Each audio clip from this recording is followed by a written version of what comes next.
Bienvenidos a una nueva edición de Justicia en la Diana, el programa de entrevistas de la Plataforma Cívica por la Independencia Judicial, una asociación transversal formada por jueces, fiscales, abogados, profesores de universidad, estudiantes de derecho, juristas en general y ciudadanos en particular preocupados por la situación de la justicia en España y su falta de independencia.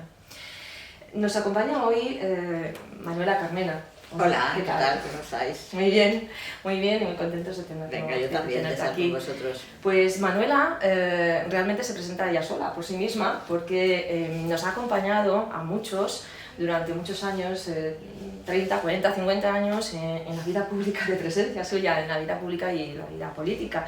Pero voy a intentar resumir lo que es casi imposible de resumir. ¿A qué se ha dedicado? Es madrileña de nacimiento, sí. Nació hace tiempo, y lo importante es que vivió en los últimos tiempos del franquismo, esa época de ebullición. La vivió ella en la universidad y junto con otros estudiantes intentó traer y luchó por traer la democracia a España.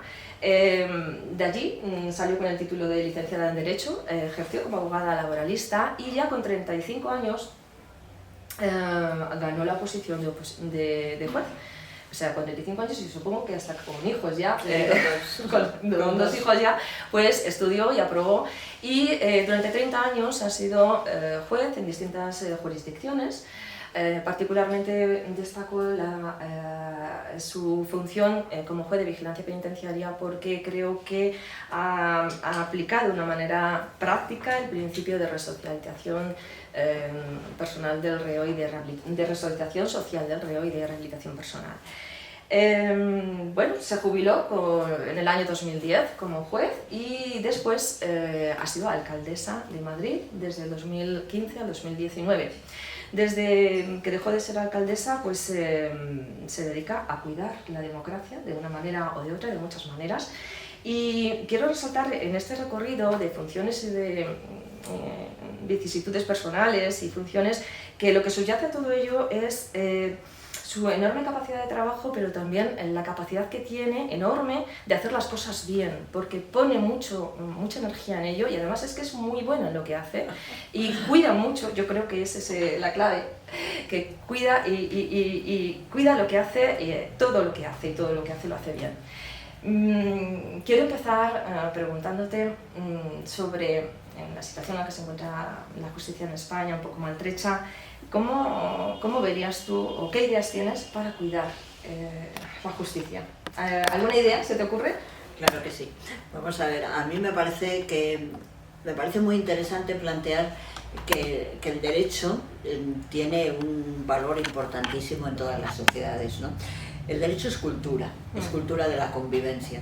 Entonces, eso que es el derecho, que implica cómo se hacen las leyes, cómo se llevan a la práctica y cómo se resuelven los conflictos que generan precisamente el ejercicio de esas leyes, ¿no? Todo eso está enormemente relacionado con la estructura democrática, con una sociedad que hemos decidido gobernarnos con la democracia, en un momento en el que todavía sigue siendo novedad, ¿no? Porque, no sé, estamos relativamente cerca de lo que significó el siglo XIX, ¿no? Cuando, estando dirigiendo la Iglesia Pío IX, declaró que la democracia era pecado mortal, ¿no? Eso fue motivo además de plantear una excomunión para aquellos que creyeran que los ciudadanos se podían gobernar por sí mismos, ¿no? Al decir todo esto quiero decir la enorme importancia que tiene la estructura democrática y por tanto a su vez también lo relativamente reciente que es, ¿no? Y por eso es tan necesario el que estemos siempre pendientes y vemos cómo tratarla, ¿no? Entonces, el derecho es clave en la democracia, porque la democracia se basa en una serie de decisiones que en un tanto por ciento muy grande se reconocen como derechos y son la estructura de resolverla, ¿no? Entonces yo creo que es necesario cambiar el concepto de la justicia de entrada, ¿no? Yo creo que hay que hacer un gran proceso de reflexión de hacia dónde tenemos que ir. Pero ¿desde arriba o desde abajo? O sea, ¿dónde es donde está funcionando mal? ¿En la justicia que le llega al ciudadano en su día a día? ¿En sus asuntos los que lleva al juzgado o en la parte de arriba, en la cúspide en el gobierno? Yo creo que en la parte de arriba, lo que sería un poco la filosofía de la justicia, que no tiene que ver con el gobierno, sino con la inteligencia en activo de las personas que piensan sobre la justicia, ahí es necesaria una reflexión. Y hay un juez que se llama Carlos Gómez, que escribe cosas muy interesantes, creo que es presidente ahora mismo de la Audiencia de Baleares. Él tiene un artículo muy interesante que habla de dos conceptos de la justicia. Uno es la justicia entendida como un ejercicio divino, de yo mando y hay que hacer esto, y otro es la justicia entendida como un proceso mucho más de mediación y mucho más de lo que es el juez Marte, que es el juez del comercio, de la conexión y tal. Es decir, a nivel de pensamiento es necesaria una reflexión profunda, pero a nivel de funcionamiento es donde yo creo que hay que plantear, una vez que tenemos claro hacia dónde vamos y si el objetivo de la justicia fundamentalmente es resolver conflictos, cómo lo debemos hacer, ¿no? Y ahí yo creo que es muy importante las reformas pequeñas desde abajo. Yo creo que desde abajo hay que escuchar constantemente a los abogados, a los ciudadanos, a los jueces, a los, digamos, a los técnicos de la justicia para ver qué es lo que tenemos que hacer mejor, pero teniendo claro que nuestro objetivo no es ser un dios Júpiter, un dios que dice esto se hace así, no, sino que estamos en una sociedad moderna y lo que importa es lo hacemos entre todos, lo hacemos como es el dios Marte, el dios del comercio, el dios de la negociación, y a partir de ahí, ¿cómo debemos resolver los conflictos de los ciudadanos en el marco de las leyes democráticas? Pero los ciudadanos, sobre todo lo que piden, si se les escucha, es una justicia más rápida, más ágil, porque la justicia es muy lenta, es lo que repiten. ¿Y no crees que una de las razones por las que la justicia no gusta al ciudadano porque es lenta es porque hay pocos jueces que no pueden dar más de sí por la cantidad enorme de asuntos que tienen? Es muy interesante estar constantemente analizando qué dicen los ciudadanos, ¿no? Yo echo mucho de menos eso. Normalmente el Consejo hace una estadística de vez en cuando y tal, y es muy genérica, ¿no? Pero, por ejemplo, a mí me interesaría mucho en el tema, por ejemplo, de familia, ¿no? En el tema de las relaciones de familia. El que sistemáticamente cuando uno saliera de un tribunal hubiera, durante un tiempo, un investigador que le dijera ¿qué ha echado usted de menos? ¿Qué le ha parecido bien? ¿Qué le ha parecido mal? Porque todo eso es muy interesante. Esa primera fase de escuchar es muy importante, ¿no? El ciudadano dice sí, la justicia es lenta, pero también dice que la justicia es distante, que en los procedimientos judiciales el ciudadano no tiene voz, se dicen más cosas, ¿no? Yo creo, y voy a lo que a ti te importa, yo creo que no sé cuántos jueces serán necesarios que haya en España, no lo sé. Lo que sí te digo es que lo que no puede ser es que los jueces hagan ahora trabajos que no tienen que ver con los jueces, ¿no? Yo llevo diciendo desde hace muchísimo tiempo que tenemos que facilitar el trabajo del juez. Y para mí facilitarlo es, por ejemplo, pensar que no podemos seguir haciendo, digamos, sumarios, expedientes, en los que no haya, por ejemplo, un índice, una cosa tan sencilla, ¿no? Cuando se digitaliza, te vuelves loco. Lo mismo que te vuelves loco cuando tienes que estudiar un juicio civil o que tienes que ir viendo hoja a hoja, porque no hay un índice. ¿Cómo es posible que después de tantas grandes reformas no vayamos a lo pequeño? Y luego, ¿cómo es posible que el juez no tenga a alguien que le proponga la redacción de su decisión? El juez decide, pero alguien tiene que proponer esa redacción. Pero estamos yendo en dirección contraria, absolutamente contraria, porque venimos de hace años, igual 30 años, en donde los antecedentes de hecho los hacían los funcionarios de la oficina judicial y el juez como mucho pues ponía absolutoria o condenatoria o estimatoria o desestimatoria y lo demás prácticamente el fundamento jurídico era una minutilla ahí de puño y letra y lo terminada de pergeñar pues el más despierto de los funcionarios, ¿no? Pero bueno, estamos caminando en sentido contrario. Y... Pero fíjate, vamos a ver qué enseñanzas tenemos de lo que estamos haciendo ahora y cómo lo podemos mejorar. El juez es el que tiene que decidir el conflicto, no lo deciden los funcionarios. Es decir, no importa tanto el que si nos vamos a apoyar en esta doctrina, no, lo importante es la decisión, y la decisión es el juez el que la dice, ¿no?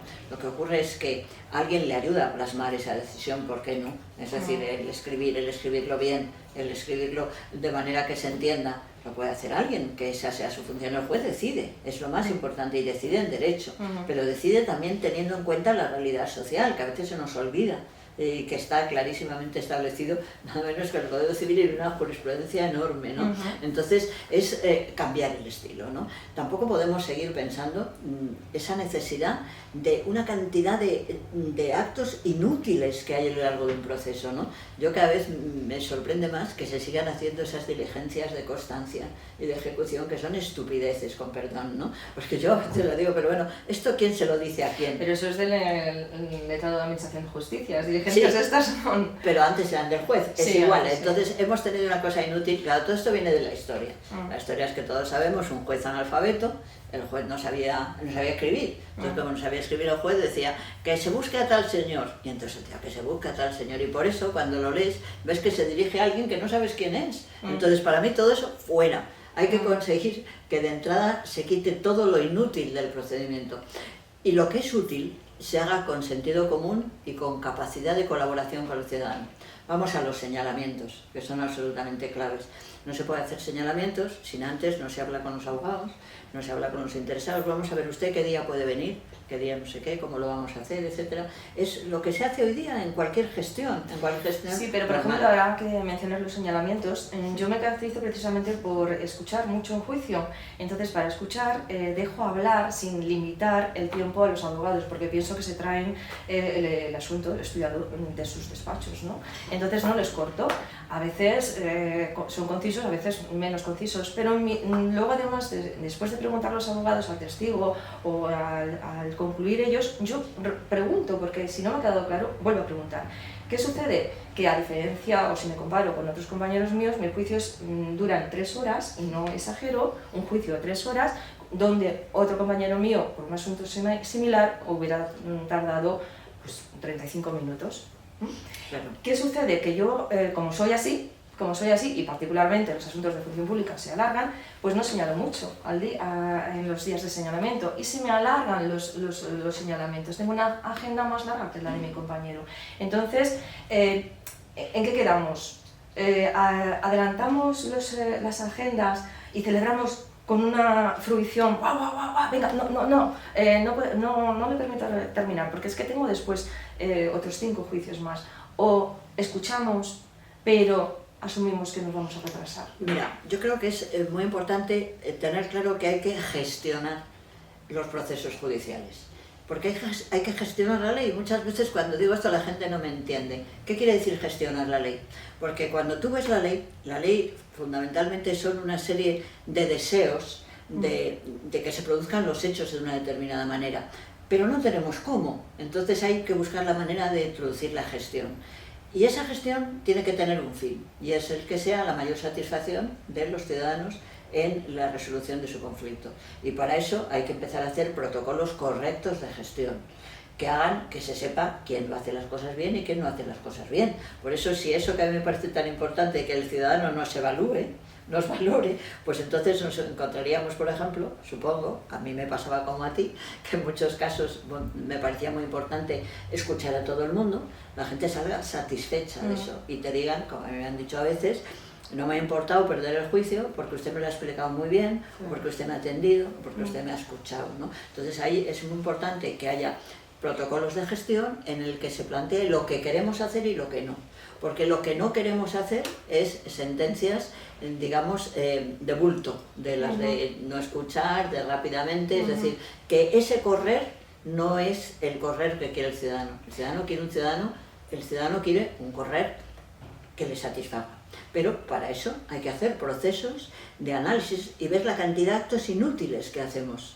Absolutamente. Pero este servicio de inspección y el órgano de gobierno de los jueces, el Consejo General del Poder Judicial, lo que pide es esa cantidad y esa rapidez en que se saquen las cosas, sacar papel, las retribuciones variables, lo que retribuyen es precisamente el número de sentencias, y cuantos más sentencias, además a partir del 120% de rendimientos cuando se pagan las retribuciones variables. Entonces, digamos, no sé si el Consejo ha hecho algún análisis de gestión, pero el caso es que esa es la directriz que nos impone a los jueces. Yo creo que el Consejo tiene tantas cosas que cambiar, tiene tantísimas cosas que asumir, ¿no? Y la relación entre el Consejo General del Poder Judicial, la relación entre la interpretación que hacen los jueces de las normas, cómo resuelven sus conflictos, vincularla con el Congreso de los Diputados y con las normas que se hacen y que se redactan, es clave y no la tenemos. Y no la tenemos, ¿no? Entonces yo creo que naturalmente el Consejo tiene que hacer cosas que hasta ahora no ha hecho. Y una de las cosas más importantes es establecer el tipo de justicia que se quiere hacer. Exactamente, pero la forma el sistema de elección de 12 de los 20 vocales, que es por el Parlamento en lugar de por los jueces, por ejemplo, ¿crees que puede ser un ingrediente, un obstáculo, mejor dicho, a eso, a que haga una verdadera gestión de... Pues mira, mi opinión personal es que se ha equivocado la manera de cumplir el cometido de la renovación de los consejeros del Poder Judicial. Yo me ciño a la ley que tenemos ahora y digo, vamos a ver, ¿tú te la lees? Y dices, anda, pues si aquí nada dice que hay que hacer un acuerdo previo entre los partidos. Eso es una corruptela, que se decía en mi tiempo cuando empezamos a decir que no se podía pagar a nadie en los juzgados y los tribunales.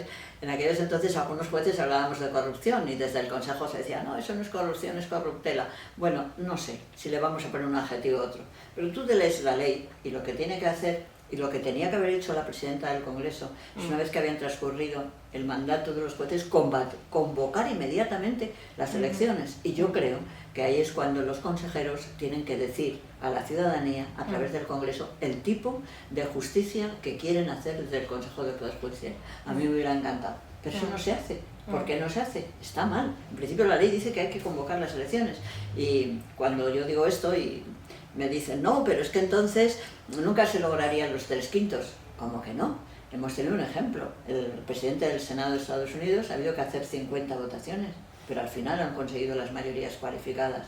¿Cómo se consiguen esas mayorías cualificadas? Escuchando a quienes son los aspirantes, los que son los candidatos. A mí me encantaría el que hubiera, se escuchara algunos, que sé que están desde el año 2017 ahí nombrados, y me hubiera encantado oírles, porque algunos sé que son muy buenos y que lo harían muy bien, pero no que lo diga yo, se lo tienen que oír los ciudadanos. Los ciudadanos tienen que saber, a través de la representación, hoy día tenemos una democracia representativa, pero también tenemos una democracia que se apoya mucho en la opinión de los medios, en otros muchos momentos de expresarlo, ¿no? Y sería fantástico que se estuviera diciendo qué tipo de justicia se quiere, qué tipo de jueces se quiere, qué tipo de satisfacción. Eso cambiaría todo. Sí, pero no se llega a hacer porque hay un problema con el partidismo, es decir, al final se decide todo en un despacho por los líderes de esos partidos políticos. Bueno, hablamos de dos, el que gana las elecciones y el de la oposición. Los bloques. Sí, sería lo más apropiado. Entonces, si eso es, además ya lo advirtió el Tribunal Constitucional, la sentencia 108, ¿no?, del 86, entonces que había riesgo de que eso sucediera y ya vemos que está sucediendo. Entonces, ¿cómo superamos esa circunstancia? Bueno, yo soy muy partidaria de que en lugar de cambiar muchas leyes, analizar las que tenemos en vigor, por qué las cumplimos mal. Y está habiendo un incumplimiento absolutamente incorrecto de la manera en que se deben nombrar los miembros del Consejo General del Poder Judicial. Sí. Entonces, como es incorrecto, pues yo creo que todos los jueces y todas las personas expertas en derecho no debemos cansar de decirlo. Os estáis equivocando, lo estáis haciendo mal. Y no podemos dejar de tener presente que muchas cosas en la justicia han cambiado, entre otras cosas la enorme corrupción que había después de cuando se finalizó la dictadura del general Franco, y aquello desapareció. ¿Por qué? Porque hubo muchos jueces, hubo muchos abogados, hubo procuradores, hubo gente que dijo, hasta aquí hemos llegado. Yo recuerdo un congreso que se llamó el Congreso La Justicia Tiene Solución, que se hizo cuando yo era joven y cuando acababa de entrar en la judicatura a mis 35 años, y aquello fue una cosa determinante para que se acabara lo que se hacía, que es que allí se atendía al que mejor pagaba. Y eso era así. Yo todavía recuerdo cómo los abogados iban, los procuradores iban a los juzgados y decían, ¿esto cuánto me va a costar? Pues el funcionario decía, pues tanto para mí, tanto para mi ayudante, tanto para no sé qué. Aquello era una corrupción tremenda. Y yo me acuerdo que cuando llegué a un juzgado de Madrid, o procedía de otro juzgado, llegué a un juzgado de Madrid, me sorprendió muchísimo que por la tarde había unos funcionarios diferentes a los de por la mañana. Y yo les decía, ¿quién sois? Y me decían, no, somos los empleados. Los funcionarios tenían empleados y los pagaban ellos, aquello era un escándalo. Y aquello se acabó. No vamos a ser capaces ahora, los juristas en general, de acabar de una manera absolutamente incorrecta como se está llevando a cabo el nombramiento, según apartándonos absolutamente de lo que dice la ley, y conseguir de verdad que la ciudadanía diga qué tipo de justicia quiere, qué tipo de jueces quieren. Y si escuchamos cambiémoslo. Sí, pero si escuchamos a la justicia europea, perdón, a los juristas europeos, a lo que nos viene de Europa, que nos están diciendo Greco y bueno, el TJUE también de alguna manera, que la mitad, al menos más uno, de los vocales o consejeros del Consejo General del Poder Judicial deben ser elegidos por los propios jueces, dado que va a ser el órgano de gobierno, quizá esa pueda ser una forma de superar esta situación pues de bloqueo. Quizá, yo no te digo que no, sí. Puede ser, pero yo siempre desconfío mucho de esa idea que tenemos de que las leyes en sí mismas solucionan los problemas. Sí. Entonces es muy importante, antes de cambiar una ley, ver por qué no ha funcionado la otra. Entonces yo creo que sería muy interesante saber por qué diablos no ha funcionado algo que era tan razonable como que sea el Congreso quien los elija, no los pactos entre los correspondientes partidos. Bien, igual es simplemente eso, cambiar el concepto, la idea que tenemos y seguir entonces los ciudadanos y los juristas en particular y los jueces en particular insistiendo en que se tiene que cumplir la ley de forma adecuada. Que como la presidenta del Congreso de los Diputados y del Senado convoquen y allí se debate. Claro, y te vuelvo a decir, esa idea a mí me interesa mucho la gestión de la ley. ¿Por qué se ha gestionado tan mal una ley que decía lo que no estamos haciendo? Igual porque los políticos y esta es una tesis, los políticos han querido usar a los jueces o a determinados jueces en su propio provecho, o también es posible que algunos jueces hayan querido entrar en ese juego. Pues no lo sé, pero para eso estaría bien hacer un poquito de investigación sociológica y no estaría nada mal preguntarles a los correspondientes miembros del Congreso y del Senado qué opinan ellos de la ley y por qué no se ha cumplido la ley. Pero los jueces, digamos que el problema quizá que tienen es ya no tanto de su extracción social, de dónde vengan los jueces, sino de que los jueces al aplicar la ley de alguna manera también reflejan su propia ideología, entendida como sistema de creencias compartido. Eso quizá es lo que algunos jueces han querido usar para llegar lejos, y al mismo tiempo han detectado los partidos políticos que esos jueces les interesan en puestos de arriba. Hombre, yo creo que la perversión del sistema suele producir una concatenación de productos, ¿no? Entonces, claro, si un juez ve que para llegar arriba lo que tiene que enseñar es su carné ideológico, pues lo enseña. Entonces, si se valora eso, si se valora el que tú eres de izquierdas y no el que eres un juez pues absolutamente humanista que resuelve esos conflictos de la manera más correcta y que tienes una evaluación correcta de tus ciudadanos de los que estás precisamente atendiendo, pues el carné no tiene importancia. Y desgraciadamente, pues como lo que ha valido es el carné, pues lo que hasta ahora se puede decir que es lo que ha valido. Claro, ¿no? Pues pervierte el sistema, ¿no? Pero es muy interesante analizar el sistema de cómo fue desde un primer momento, porque muchas veces no conocemos la historia, y las primeras veces que se planteó la designación por parte del Congreso hubo varias candidaturas y no solamente las que habían sido acordadas entre los partidos, ¿no? Eso no se sabe. Inicialmente, en el primer consejo, dices. Sí, bueno, no, el primer consejo después de la transformación de la ley. En el 85, a partir del 85. Sí. Y entonces hubo candidaturas y bueno, yo en aquel momento formaba parte de, me propusieron Izquierda Unida, creo que fue, ¿no? Y por supuesto yo no salí, porque había un acuerdo, ¿no? Entre otros. Pero bueno, está bien ver cómo han pasado las cosas, ¿no? Y a partir de ahí analizar qué no hicimos bien y qué podemos hacer bien ahora. Por eso yo es que insisto tantísimo en la evaluación. Si no tenemos presente cómo fue desde un primer momento el cumplimiento de una norma, no vamos a hacer una mejor.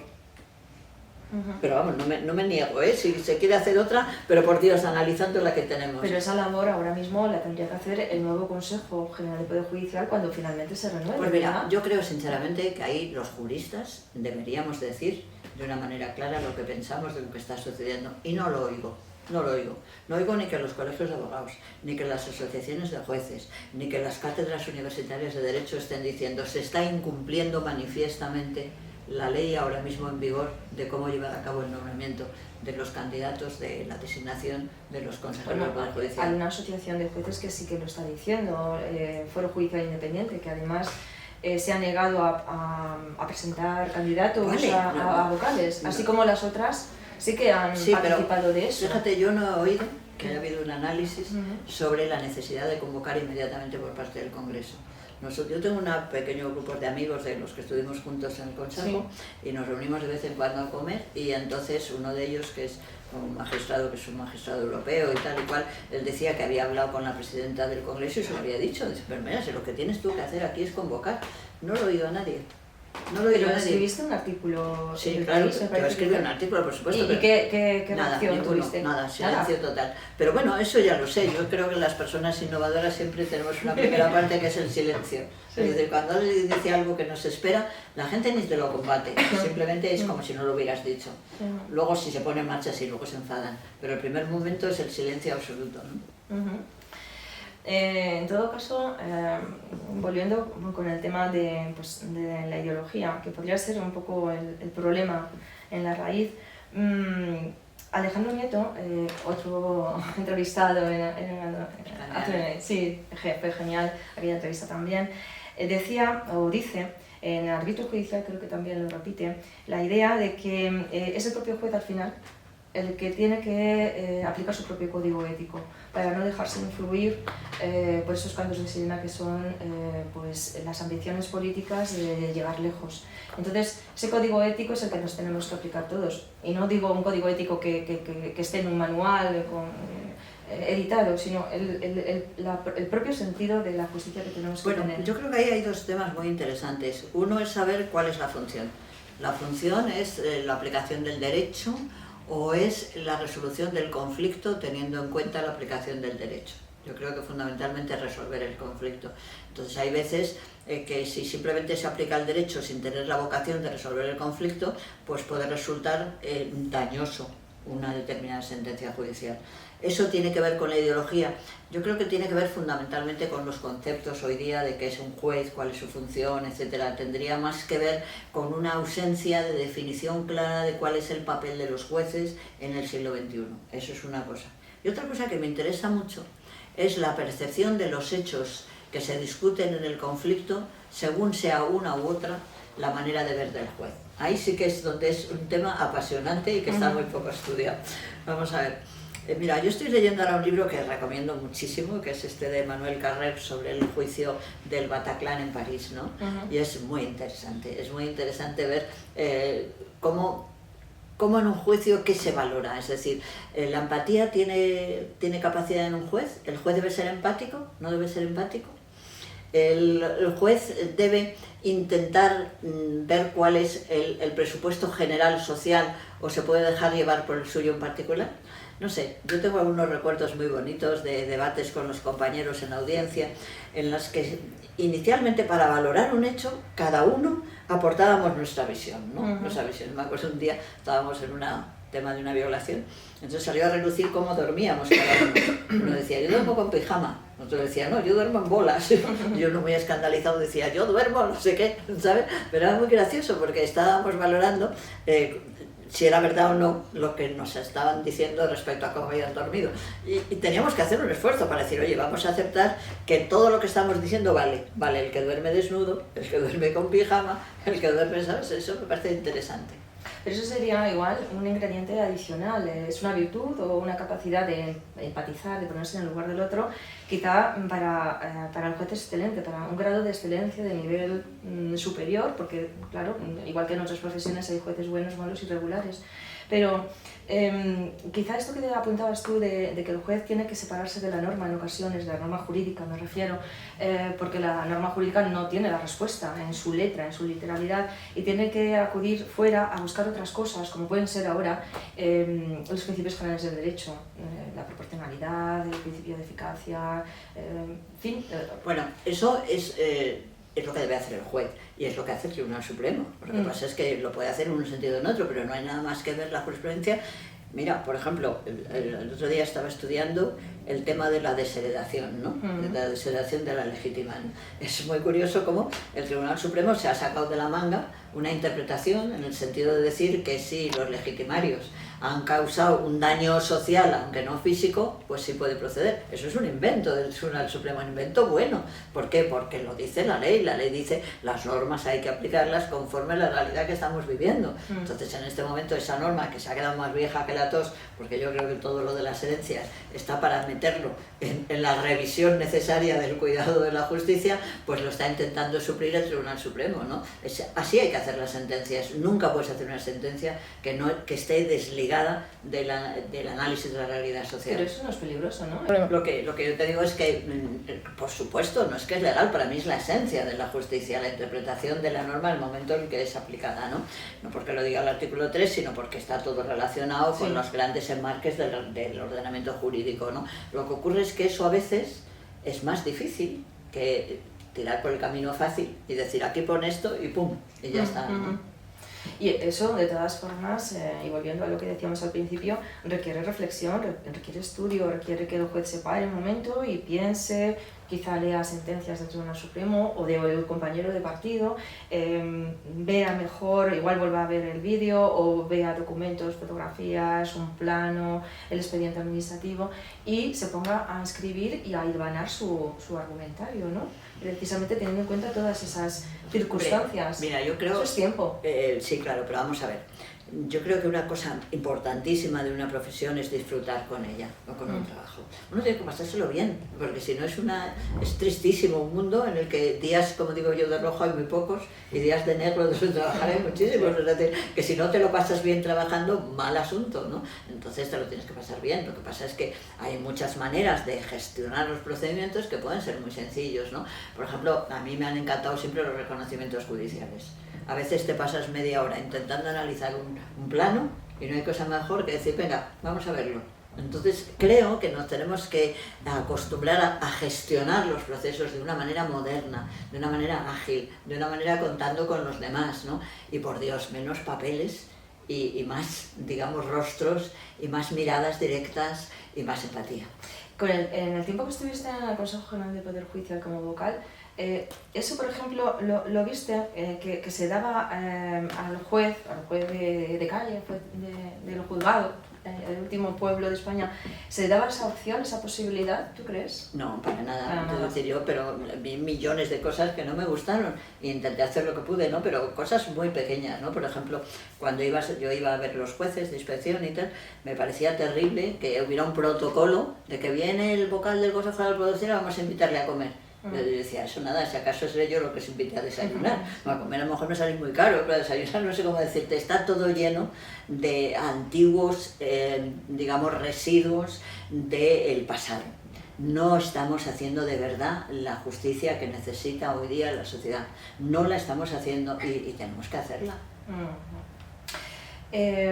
Tú estuviste 30 años ejerciendo como juez, bueno, ese periodo de tiempo que estuviste en el Consejo General del Poder Judicial, pero nunca te llamó la atención el pasarte a la política, en esa puerta giratoria de voy y luego vuelvo. Entonces, sí, porque hasta que no te jubilaste y luego pasó unos años hasta que fuiste alcaldesa de Madrid. Entonces, ¿cómo ves tú que otros compañeros, por el contrario, siendo jueces, ejerciendo como jueces y además con todavía una larga carrera por delante, se pasen a la política y luego lo peor de todo, creo yo, desde mi punto de vista, eso es opinión personal, luego vuelvan de la política y se pongan a hacer sentencias? Pues mira, no lo sé. La verdad es que es cierto que la judicatura y la política tienen algún nexo en común, ¿no? Porque son de profesiones que nos preocupa un resultado social, ¿no? Es decir, buscamos el que haya una resolución de los conflictos o desde la política el prevenir las situaciones que provocan los conflictos, ¿no? Y hay, no sé, yo personalmente creo que lo importante es ser consecuente y hacerlo bien, aunque tengas momentos diferentes en tu vida. Yo, la verdad es que cuando era jueza de instrucción, me propusieron entrar en la política y no me apeteció. Dije que no, me gustaba mucho la judicatura y no me interesaba la política y ya está, ¿no? Entonces, pero bueno, a lo mejor sí podía haberlo hecho. Yo, por ejemplo, creo que el alternar mi trabajo cuando estaba en Madrid, en la Audiencia Provincial, con el ser relatora de Naciones Unidas, pues fue muy interesante, ¿no? Yo creo que hay cosas que pueden ser compatibles y que se pueden hacer muy bien si se diferencia bien, ¿no? Yo no sé, creo que un juez nunca puede favorecer a los que te han amparado en un partido político o lo que sea, porque eso es prevaricación, ¿no? Entonces, no sé, si se hace bien, yo creo que sí se pueden hacer compatibles diferentes pasos desde fuera de la profesión de la justicia, ¿no? Eres juez, pero has sido también otras cosas, te da una visión buena de la sociedad. Sí, pero fíjate que, por ejemplo, el tiempo de excedencia o servicios especiales para que el juez se pase a la política y sea ministro o sea director general o secretario de Estado, lo que sea, computa efectos de antigüedad, luego si vuelve a la carrera judicial, y sin embargo, ese mismo tiempo que el juez ha podido estar de excedencia en un despacho de abogados, por ejemplo, especializado en mercantil o en familia o lo que le haya parecido a él, sin embargo eso no computa. Hombre, sin embargo eso sí que era un bagaje terrible. Bueno, yo creo que hay situaciones que son absurdas y son injustas, ¿no? Es decir, pues habrá que ver que en todas valore aunque ninguna valore. No sé, eso hay que verlo. Yo no sé, no tengo criterios sobre eso, pero en general te diría que creo que si haces una norma y piensas que el paso a otra profesión es interesante, sea aquella la que sea, pues que valga para todos la antigüedad. O si creemos que no debe valer, pues que no valga para ninguno. No sé, se pueden hacer... una cosa claro, lo que no tiene sentido es que valga para uno y no valga para otro. Pero a mí el salir un poco y volver a entrar no me parece mal, sobre todo partiendo de que hay mucha gente que ha entrado en la judicatura sin haber vivido antes ningún otro tipo de experiencia profesional, ¿no? Y eso sí, porque eso crees que es importante. Bueno, yo creo que viene bien.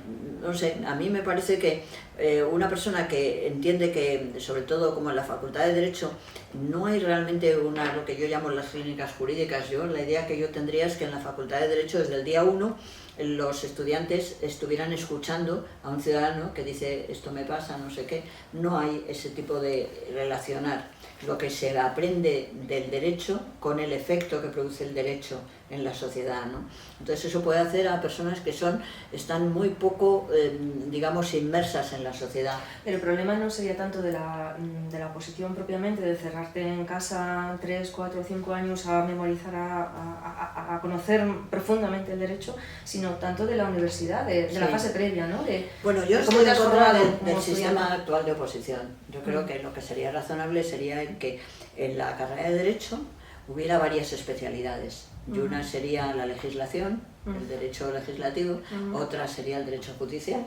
Entonces los 3 años serían comunes y los 2 siguientes te especializarías, ¿no? Entonces la gente que sacara una puntuación entraría directamente como juez adjunto y estaría haciendo de juez adjunto, no sé, un tiempo, y después respecto de la evaluación y la forma como se comportara allí, podría ya pasar a ser juez permanente. Pero tendrías que tenerlo muy claro como estudiante en esa fase en la que podrías tener, ¿cuántos? 21 años o algo así, que es cuando en un momento dado te irías por el derecho judicial. No pasa nada, porque te quiero decir, vamos a ver, te quiero decir, luego puedes cambiar. Bueno, pero es claro, en ese momento, pero ¿no? puedes cambiar, te quiero decir, yo en mi vida he estado cambiando y puedes cambiar, no pasa nada. Tú te especializas en derecho judicial. Y tienes una cosa muy buena, que sabes muchísimo de eso. Luego, ¿qué pasa? Pruebas la judicatura y dices, jo, esto no me gusta. Pues entonces con eso puedes entrar a hacer el acceso a la abogacía, o puedes intentar hacer un acceso a la fiscalía, o puedes intentar... No hay ningún problema. Yo lo que te digo es que lo que no tiene sentido es que se seleccionen a los jueces por los conocimientos teóricos que saben y no por las capacidades personales que tienen para resolver los conflictos de los ciudadanos. Yo por eso, ese sistema es el que tiene en Alemania. En Alemania entras como juez adjunto, y es lo razonable, es los médicos. Los médicos, como sabemos todos, entran directamente, y cuando vas a la medicina pública, yo soy de la pública, pues es normal que tu médico esté con uno de los que acaban de pasar, están haciendo el MIR. Es lo normal. Entonces lo bueno sería el que hubiera jueces adjuntos, en cada juzgado siempre un juez adjunto, y que después se les evaluara, vieran lo que hacían y después, bueno, todo el sistema de garantías necesario. Pero las oposiciones puramente teóricas no tienen ningún sentido en la sociedad actual. Bueno, a mí me enseñaron mucho, pero bueno, Bueno, me enseñaron lo que no aprendí en la universidad y durante la carrera no me dio tiempo a retener, pero bueno, reconozco que cuando verdaderamente me terminé de formar como juez fue en mi primer destino, claro. Indudablemente, que es el que me enseñó. Hombre, a base de tortazos y batacazos. Pero fíjate que tú misma me dices cosas que no me enseñaron en la universidad. Claro, la universidad es un momento muy interesante para aprender conocimientos, para evaluarlos, pero después ser juez no solamente es tener conocimientos y evaluarlos, es tener la capacidad de resolver conflictos. Eso es verdad, es verdad. Tienes muchísimas ideas, muchas ideas de gestión de la Administración de Justicia. ¿Sabes si se puede ser jubilada vocal del Consejo General del Poder Judicial? No. ¿No se puede o no quieres? No se puede ser, no se puede ser. No se puede. Es muy divertido. Qué lástima, ¿no? Es muy divertido ver la cantidad de cosas que están prohibidas a los jubilados. Eso es uno de los temas. ¿Y esa es una de las prohibiciones? Sí, claro. Tienes que estar en el servicio activo. Sí. Y luego, como jubilado, no puedes hacer casi nada, salvo que te empeñes mucho, porque está pensado que el jubilado fundamentalmente tiene que ir a Benidorm y ver el mar y no hacer nada. Entonces yo creo que eso es una gran equivocación, porque yo creo que a lo largo de la vida siempre hay que tener proyectos, tengas la edad que tengas, y los proyectos implican gestión. Yo soy partidaria de que eso cambie y que sea permisible que tú con un sistema de jubilación especial, sin renunciar a tu pensión, puedas hacer cosas. Además sería muy bueno porque seguiríamos cotizando, claro, y ayudaríamos mucho, ¿no? Y no ahora que hay muchísima gente jubilada que no hace absolutamente nada, y no estoy tan segura de que quiera ser así. Te confieso que tengo algunas amigas jubiladas que odian que las llame por teléfono, porque siempre dicen, tú nos metes en líos, nosotros no queremos hacer absolutamente nada, ¿no? Y dicen, cuidado que va a llamar Manuela, ¿no? Bueno, no sé, a lo mejor yo me paso, pero creo que hay mucha gente que se aburre una barbaridad sin hacer nada. Es verdad. Bien, pues creo de todas formas que tienes una mente privilegiada, una capacidad enorme de trabajo, de esfuerzo, y que sabes hacer las cosas muy bien siempre que te metes en ellas.